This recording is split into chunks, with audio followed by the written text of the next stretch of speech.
つか君といた映画がまた来る授業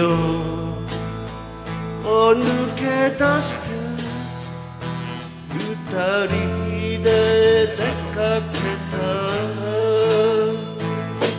た悲し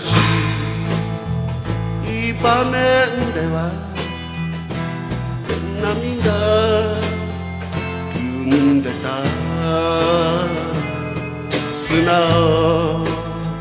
な横顔が今も恋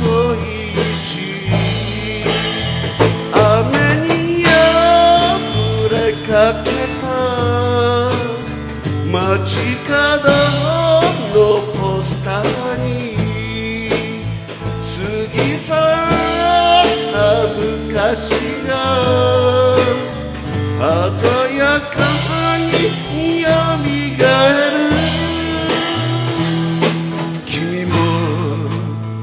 見るだろうか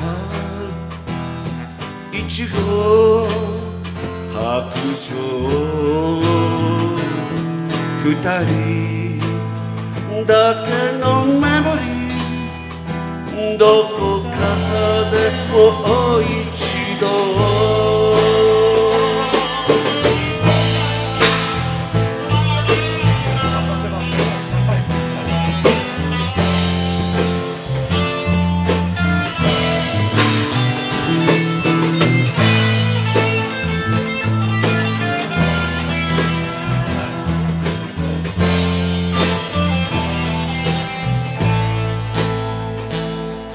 僕は